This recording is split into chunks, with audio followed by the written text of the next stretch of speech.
Against the Hornets, the Warriors were up 4 points with a minute left to go in the fourth, but ended up losing in overtime.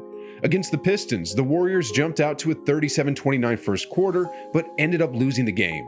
Against the Heat, it was more or less the same story. Had a lead in the fourth quarter, but squandered it away. Then, sheesh, against the Magic, they had a 16-point lead in the third, but when the fourth quarter ended, they just received their fourth L in a row. And on Twitter, on Reddit, in the news, everyone is going ballistic. What's going on, guys? Are Steph Curry and the Golden State Warriors in trouble? So, first things first, let's talk about what's actually going on behind these losses. Golden State currently doesn't have any offensive problem. I mean, Steph Curry is as good as ever, and the rest of the team is following his lead, scoring in bunches. As of today, out of all 30 teams in the league, the Warriors are the highest scoring team at 118.8 points per game. Offensively, Golden State is literally firing on all cylinders, and if you watch them, you'll see what I mean. They're currently unstoppable when it comes to putting the ball in the basket. Defense, however, is another story. Out of all 30 teams in the league, Golden State is dead last when it comes to opponent scoring. I mean, 122.2 points allowed per game? It doesn't matter how good your offense is. If you're going to let teams score that much, you're going to lose games. If you don't believe me, just ask Steve Nash. He's been doing this like his whole career. But anyways, the question now is, how did the Warriors fix this issue?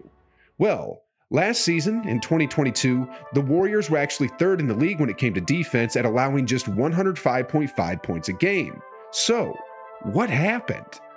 I know the Warriors lost Gary Payton II, who was like a ninja on defense, but that can't be why they went from the top of the league to the bottom. What actually probably hurt the Warriors the most was losing this man. Mike Brown was the defensive coordinator for Golden State and was the one responsible for how the Warriors were handling pick and rolls, dribble handoffs, and closeouts. As a result, they were clamping down teams. But now, with all the new pieces added into the Warriors' rotation, the defensive side of the court looks like a complete mess. I mean, even if you sniffed it with your nose, you'll find that it smells like garbage. But so far, it doesn't matter what quarter it is, it doesn't matter how much time is left on the clock, the Warriors are always in foul trouble. And if the opponents aren't at the free throw line shooting freebies, then they're getting easy looks at the basket over and over and over again. This actually continues for 48 straight minutes. And this leads directly to my next point. Since Brown is now the head coach of the Sacramento Kings, the Warriors need a new defensive coordinator because obviously whoever is handling it now is failing miserably. And do y'all remember which coach led his squad to being a top 3 defensive team in both 2020 and 2021? That's right. The recently fired head coach of the Los Angeles Lakers, Frank Vogel, has always been known as a defensive genius. Sure, the Lakers were horrible on defense last season, but that was mostly because of all the injuries that were going on and all the changes in the lineup. Whatever the Warriors are trying to do on defense right now is clearly not working. So getting the 2020 championship head coach who specializes in stopping opponents from scoring is arguably the best thing the Warriors could do currently when it comes to staff member adjustments. Anyways, on to the next point, and that's growing pains. Just like I expected, the Warriors are going through a bit of growing pains early in the season. Their first unit is still completely lethal, however. I mean, Steph is playing like an MVP, Wiggins looks like he's going to make his second All-Star team, and heck, even Draymond Green is as efficient as he's ever been on offense with an effective field goal percentage of 62.5. The problem as of the moment is the second unit integrating with the team, and so far, it's been painful to watch. I mean, Wiseman and Moody are making tons of mistakes while learning, Kuminga isn't even good enough to play currently, DiVincenzo is injured, and JaMychal Green makes me miss Otto Porter so much. If you look at the box scores of each game, the starters have all been in the positives when it comes to plus minuses, but it's the complete opposite for the bench. Just look at the numbers for the Orlando game and see for yourself.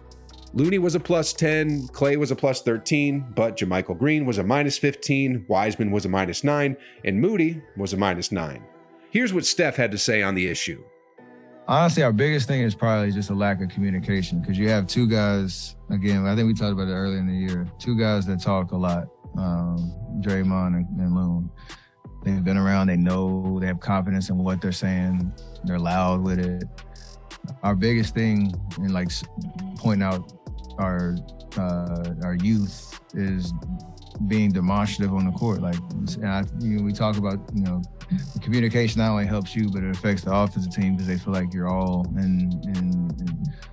together, tied together, and makes them think a little bit. So when it gets quiet out there, it's tough to have confidence that you're doing the right thing, that you're in the right spot, and then you're one step behind, you're rotating late, then you're fouling.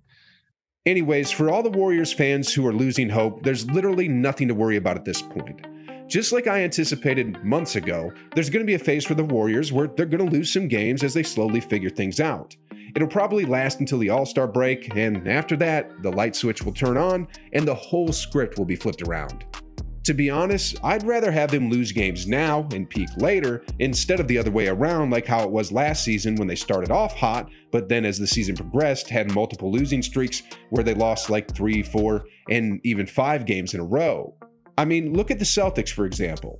Last year to start the season, they were 2-5. Then by late January, they still weren't a good team and were just dead even at 500. But after that, once they got it together, they got it. And from there, they ended the season off with 25 wins and 5 losses and booked a trip to a Game 6 exit in the finals. Anyway, here's another piece of good news. The Warriors are playing the worst defense they've ever played, but they're still just barely losing games. I mean, that loss against the Nuggets almost went to OT. That loss against the Hornets ended in OT. That Pistons game was completely winnable. The Heat and the Magic games were decided in the last few minutes of the game. Sheesh, guys. Looking at the big picture, once the Warriors figure out their defense, they're going to be scary, and they'll be leaving other teams in the dust. I'm sure Draymond is already working on figuring this out, but more than him, I'm sure Joe Lacob isn't going to allow himself to pay hundreds of millions in luxury tax only to be scored on like 130 points a ball game. Key members were lost in GP2 and Otto Porter, but the fact of the matter is, 6 core units of their championship team are still there, and they're still all playing at a high level. And there's still plenty of time for that second unit to get things together. I think ex-Warrior Zaza Pachulia said it best when he went on air and said these words. I think we have amazing guys in this locker room, and I think we have, everything you can ask for. They're better on leadership, better on leadership. We have superstars, we have mega stars, we have amazing role players, and we have amazing young talent.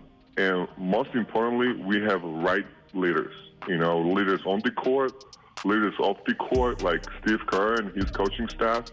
And I have so much faith in these guys. And come on, guys, we won the championship last year, so we shouldn't be even questioned, right? So we know what it takes to win a championship, and we know what it takes to develop the players, because that's what happened with Steph, Clay, and Draymond. Let's be honest, because they all came as youngsters. They were in the same position as James Wiseman was, as Moody was, as Kuminga was. Years ago, I think we're forgetting that. And this is the same leadership, same guy who runs, who controls the train, and Steve Kerr and his staff, and we all understand what it takes. It's a matter of the patience, it's a matter of the, time.